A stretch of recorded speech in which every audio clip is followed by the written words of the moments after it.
Fala galera, beleza? Aqui é o professor Lucas e hoje a gente vai falar um pouquinho sobre o reino Monera. Vamos nessa? Bom, o reino Monera ele se caracteriza por apresentar organismos procariontes, ou seja, aqueles que têm célula do tipo procariótica, seres unicelulares, ou seja, formados por uma única célula, mas que podem formar colônias, como a gente vê aqui nas imagens. Então, na imagem 1, a gente vê essas manchas amareladas e avermelhadas, representando colônias aí de bactérias, né, organismos que representam esse reino, e aqui a gente vê detalhes aí no microscópio dessas bactérias. Então, cada uma dessas bolinhas aqui, ó, é uma bactéria, já que ela é unicelular, tá bom? Mas aí aqui elas estão unidas aí em uma colônia. Da mesma forma, a gente tem aqui alguns bastões, alguns bastonetes, e também cada um deles individualmente é uma bactéria, ok? E juntos aqui eles estão formando uma colônia. Bom, além disso, os seres vivos do reino Monera, eles apresentam respiração celular aeróbica, quando tem presença de oxigênio, ou respiração celular anaeróbica, quando dá ausência desse oxigênio.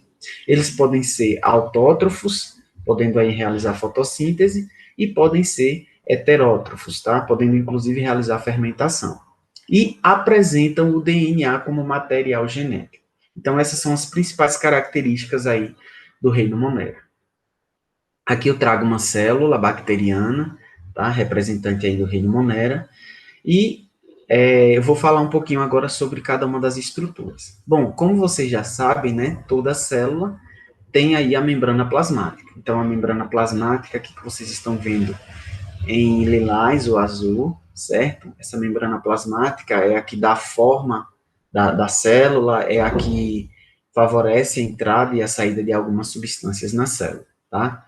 Então, dentro dessa membrana plasmática, internamente, a gente vai ter o citoplasma, né, todo aí em azul ou lilás, que é preenchido aí pelo citosol, que é rico aí em algumas substâncias importantes para a célula, ok? Bom, dentro desse citoplasma, a gente vai ter aí, ó, o DNA da bactéria, o DNA principal aqui, ó, que é um DNA circular, e ele se encontra em uma região chamada de nucleóide. Como eu já expliquei para vocês em outros momentos, né, a célula procariótica, a sua principal característica é essa, é de ter o material genético, no caso aí das bactérias, o DNA, disperso dentro do citoplasma, tá? Então, esse DNA, ele fica aí numa região chamada de nucleóide. Diferente da célula eucariótica, que vai apresentar aí um núcleo individualizado com o material genético dentro dele, ok? Bom, além desse DNA principal, as bactérias vão apresentar outras moléculas pequenas, também de DNA circular, que são chamadas de plasmídios, tá bom? Então, ó, plasmídios são essas estruturas aqui. Esses plasmídios, pessoal, inclusive, são os responsáveis por conferir a resistência pelas bactérias aos antibióticos, tá bom? E aqui vocês veem também várias bolinhas, vários grãos aí dentro desse citoplasma, dispersos nesse citoplasma, que são chamados aí de ribossomos. Os ribossomos são as organelas no qual ocorre a produção de proteína, certo? Então, a síntese de proteínas ocorre aí nesses ribossomos. Bom, essa é a estrutura geral dos organismos do reino Monera, tá? Mas alguns organismos, né, algum grupo aí, as bactérias, podem apresentar, além disso aí, a parede celular, tá? Essa parede celular é chamada de peptídeo glicano, vou falar um pouco melhor dela lá na frente, e também podem apresentar aí uma cápsula, tá? Então, essa cápsula aí, externa aí, essa parede celular.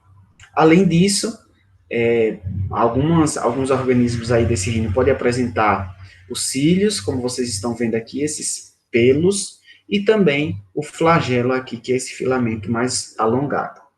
Fechado? Bom, pessoal, eu estou falando para vocês aí hoje sobre o reino Monera. Bom, essa classificação em reinos, ela foi proposta por Whittaker em 1969, mas novas classificações já surgiram depois disso, né, claro. E essas novas classificações, elas são baseadas principalmente na estrutura molecular dos seres vivos, tá? Então, baseado na sequência de nucleotídeos do RNA ribossômico, hoje nós temos a classificação dos seres vivos em três domínios. O domínio eubactéria, representado aqui em azul, o domínio arquea, representado aqui em vermelho, e o domínio eucária, representado aqui em marrom, tá? Então, o reino Monera, né, antiga classificação de Whittaker, ele é dividido, ele é formado, na verdade, por esses dois domínios aqui, Eubactéria e Arqueia. Tranquilo? Então, o reino Monera, ele é formado pelo domínio Eubactéria e o domínio Arqueia. Aí, a gente fala agora rapidamente sobre cada um desses dois grupos aí. Bom, as arqueias é um grupo aí, né, de organismos do reino Monera que vivem, em sua maioria, em ambientes normalmente desfavoráveis à vida, ou seja, em ambientes onde normalmente outros seres vivos não conseguem sobreviver, tá certo? Então, essas arqueias, elas são classificadas de acordo com esses ambientes onde vivem em termófilas extremas, que são aquelas que vivem em ambientes de altas temperaturas. Aqui nessa primeira imagem eu trago um lago vulcânico, né? Então é um ambiente muito quente. Nesse ambiente aí vai se ter pouco ou nenhum teor de oxigênio e alto nível de acidez. Então algumas bactérias que vão viver aqui, né, são chamadas de arqueias, beleza? A gente vai ter também as halófilas extremas, que são arqueias que vivem em ambiente de elevada concentração salina. Aqui eu trouxe uma imagem de um bacalhau bem salgado, né? E que tem indícios aqui, ó, essas manchas aqui, de arqueias crescendo aqui nesse ambiente salgado, ok? E a gente vai ter também aí o grupo das metanogênicas. Então, como o nome fala, né, são as arqueias que conseguem produzir o gás metano, aí que é até um biocombustível, tá bom? Então, essas metanogênicas aí produzem o gás metano. E elas são importantes na degradação anaeróbica, ou seja, na ausência de oxigênio da matéria orgânica. Então, aqui a gente tem uma imagem de tanques de tratamento de esgoto. A gente sabe que os esgotos, eles são ricos em matéria orgânica, né? Então, essas arqueias aí, elas são, inclusive, até utilizadas aqui nesse tratamento de esgoto, tá? Já que elas vão degradar aí essa matéria orgânica e favorecer aí esse tratamento. Fechado? Então, de forma geral, esse é o grupo das arqueias.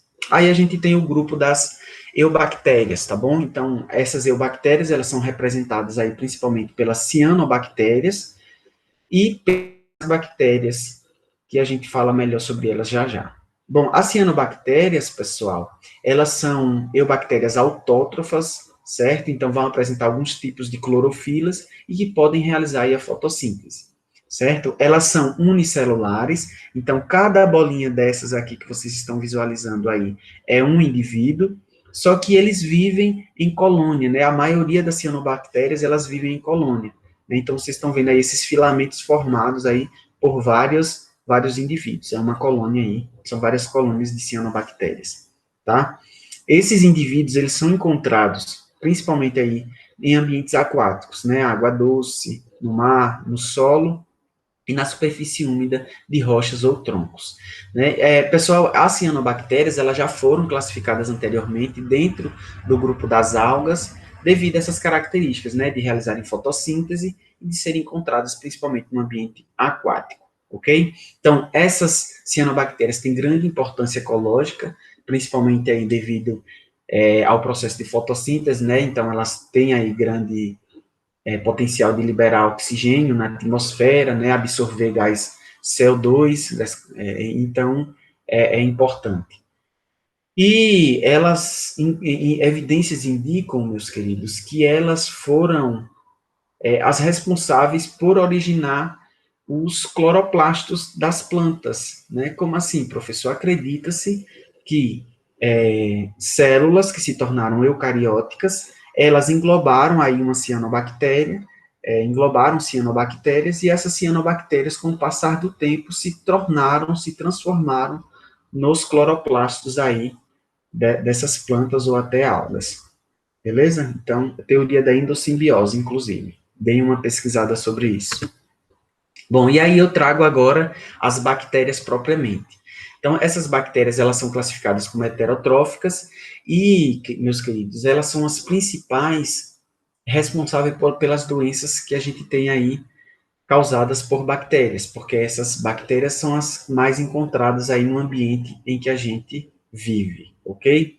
Bom, essas bactérias, elas apresentam formas relativamente constantes, ou seja, geralmente, aquela bactéria que tem uma forma arredondada, ela sempre vai ter aquela mesma forma, tá bom? Então, a gente vai ter aí, de acordo com a forma, diferentes nomes, né? Diferentes grupos de bactérias. Então, a gente vai ter aí os cocos, que apresentam forma esférica ou ovalada, certo? Não variando muito aí dessa forma, os cocos. A gente vai ter os bacilos, que vão ter formas aí de bastão, de bastonetes. A gente vai ter os espirilos, ok? Que vai ter essa estrutura assim. E a gente vai ter também aí as espiroquetas, que lembram os espirilos, mas geralmente essas espiroquetas, como vocês estão vendo, elas são mais finas, então elas são mais flexíveis, certo? Os espirilos, eles já são mais rígidos, tá bom? E a gente vai ter também o vibrião, que a gente costuma dizer que ele tem forma de vírgula. Então, se a gente coloca esse vibrião aí na posição, ele vai lembrar uma vírgula, tá bom? Bom, como eu já disse, né, as bactérias podem formar colônias. E aí, no caso das bactérias, nós temos colônias somente para os cocos, né, as bactérias em formas de arredondada, em forma esférica, e a gente pode ter, assim, mais dificilmente, mais raramente, também colônias para bacilos. Essas colônias vão receber nomes específicos, tá, pessoal? Então, aqui a gente tem os cocos isolados, e quando os cocos eles estão formando colônias de indivíduos, com dois indivíduos, essa colônia é chamada de diplococo, tá? Quando a gente tem aí uma colônia formada por cocos em filamentos, certo? Então, a gente tem a união desses cocos aí formando filamentos, essa colônia é chamada de streptococcus, tá? E quando a gente tem aí uma colônia de cocos formando em formato de cacho de uva, a gente tem aí os estafilococos, certo? Então, os bacilos aí, eles podem mais raramente formar também colônias. Quando forma essa colônia aí nesse formato filamentoso aí, é chamado de streptobacilo. Fechado? Bom, então, como eu falei para vocês, né, essas bactérias, elas podem apresentar aí a parede celular. Essa parede celular, ela é chamada de peptidoglicano, porque tem uma associação de um carboidrato com uma proteína, tá? Peptídeo vem de proteína, glicano vem de carboidrato. Então, por conta disso, tem esse nome. E de acordo, pessoal, com essa parede celular, essas bactérias elas podem ser classificadas em dois grupos, tá? De acordo com um método usado aí por Hans Gram. Ele propôs esse método e é chamado de método Gram. Então, de acordo com essa parede celular, as bactérias elas podem ser classificadas em dois grupos, as gram-positivas e as gram-negativas. O que é que acontece aí, professor? Como é essa técnica? Então, as bactérias elas são submetidas a um corante violeta especial, então utiliza-se aí uma tinta, né? Coloca-se lá na colônia das bactérias e aí observa-se se essas colônias aí vão absorver ou não esse corante. Bom, as bactérias gram-positivas, elas apresentam uma parede mais grossa, uma parede celular mais grossa, mais espessa, e ela consegue aí reter o corante. Então, quando se coloca essa tinta e esse corante nessas colônias de bactéria, as bactérias elas vão absorver o corante. Então, é possível ver aí o peptídeo glicano. Então, como vocês estão observando aqui nessa primeira imagem, tá vendo? Essas manchas rosa e avermelhada são todas bactérias que absorveram o corante. Então, por isso elas são classificadas como gram-positivas. Já as bactérias gram-negativas são aquelas que apresentam a parede, né, o peptídeo glicano mais fino, e além disso, esse peptídeo glicano ele é protegido por uma camada externa, uma camada de lipídios, principalmente, semelhante à membrana plasmática. Então, essa camada externa, essa membrana externa à parede celular, protege essas bactérias e não permite que a parede celular absorva o corante. Então, com isso, as bactérias classificadas como gram-negativas, elas não absorvem o corante. Então, vocês veem aqui na segunda imagem, tá vendo? Que as bactérias, elas ficaram brancas, né? Então, elas não absorveram a coloração. Por isso, são chamadas de gram-negativas. Nessa imagem, vocês conseguem visualizar. Então, aqui a gente tem bactéria gram-positiva, né? Ó, a parede celular aqui em azul, ela é grossa, né? Ela é mais grossa do que aqui na gram-negativa, que só tem uma camada mais fina, ok? Além disso, né, a gram-negativa vai ter essa membrana externa aí, essa membrana acima da parede celular que protege aí contra a absorção lá do corante. Tranquilo? Bom, além disso, né, aí eu trago para vocês a reprodução das bactérias. Meus queridos, as bactérias elas só conseguem se reproduzir de forma assexuada, tá? E essa reprodução geralmente ela ocorre por meio da bipartição ou cisparidade. O que é que acontece, professor? Então acompanhem aí a imagem. Aqui eu tenho uma bactéria, certo? Com seu DNA principal. O que é que acontece? O seu DNA principal ele se duplica, ok? Então, esse DNA principal, ele vai se duplicar, vai gerar um novo DNA principal igualzinho ao anterior, certo? Esse DNA principal, ele começa a ir para as extremidades dessa célula bacteriana, e com o passar, né, do tempo, essa bactéria, ela vai, então, se dividir em duas, né, ficando cada uma com o DNA principal, né, que são os dois iguais. Então, a partir de uma bactéria, se origina duas exatamente iguais. Reprodução assexuada por bipartição. Beleza? Bom, algumas bactérias, pessoal, por não encontrar um ambiente favorável a essa reprodução, né, assexuada, elas acabam gerando um esporo. É como se fosse uma semente, tá? Então, esse esporo, ele fica lá, ele é forte e ele resiste a esse ambiente desfavorável. Então, quando o ambiente se torna favorável de novo, quando há disponibilidade de matéria orgânica para essa bactéria, quando há oxigênio, se for no caso de uma bactéria aeróbica, quando há essa possibilidade, esse ambiente favorável, aí esse endósporo, que é o esporo da bactéria, ele vai, então, se desenvolver e formar uma nova bactéria, tá bom? Bom, pessoal, como eu disse, né, as bactérias elas só se reproduzem de forma assexuada. Dessa forma, não apresentam reprodução sexuada. No entanto, elas vão apresentar alguns mecanismos de variabilidade genética, tá bom? Que se assemelha aí ao que acontece com a reprodução sexuada. Existem 3 mecanismos que as bactérias utilizam aí para essa variabilidade genética. Eu vou falar sobre cada um deles. O primeiro é aí a conjugação. Nessa conjugação, 2 bactérias elas vão trocar aí o material genético do plasmídio, o DNA plasmidial, através de uma ponte citoplasmática. Então, o que é que acontece? Acompanhe na imagem. Vem uma bactéria, se aproxima de outra bactéria, e então é gerada aí uma ponte, uma ligação entre as duas. Posteriormente, o que é que acontece? Esse plasmídio aqui, ele vai se duplicar e vai ser enviado uma cópia dele para a outra bactéria. Então, vocês veem que, inicialmente, essa bactéria que tem o plasmídio e o DNA principal, e essa segunda só tem o DNA principal. Então, com a transferência de uma cópia desse plasmídio, as duas, então, vão ter o plasmídio aí, tá certo? Então, a conjugação é o processo de variabilidade genética das bactérias, no qual, através de uma ponte citoplasmática, ou seja, uma ligação entre 2 bactérias, ocorre a doação de uma cópia do plasmídio de uma para a outra. Tranquilo, né? Vamos lá. Então, transformação é uma outra técnica aí usada pelas bactérias. Nesse caso, gente, as bactérias elas vão simplesmente absorver moléculas de DNA que estão disponíveis ali no meio onde elas se encontram, certo? Então, aqui eu tenho uma bactéria e eu tenho fragmentos de DNA livres ali no ambiente onde ela está. Então, o que é que acontece? Ela simplesmente aí se esforça e consegue absorver esse fragmento de DNA.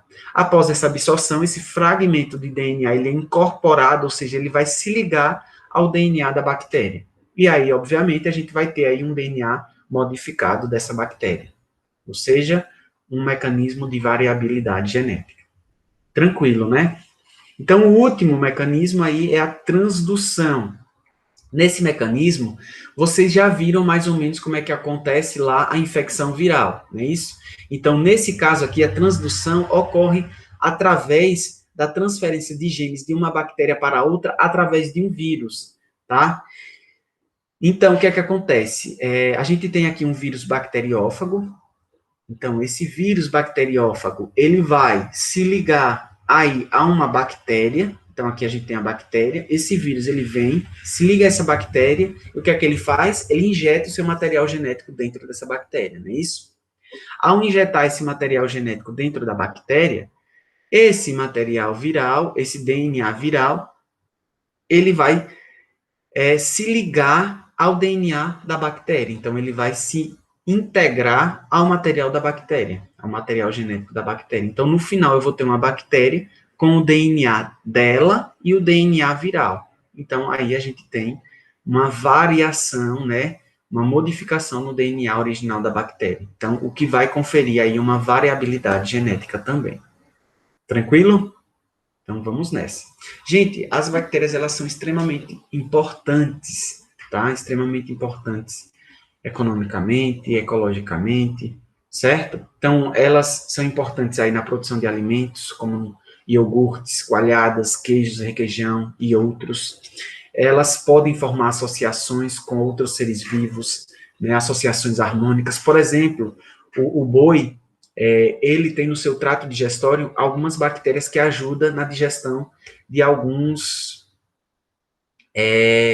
vegetais. Então, o boi se alimenta ali, né, do capim e não consegue quebrar todas as substâncias que tem ali naquele capim que ele ingeriu.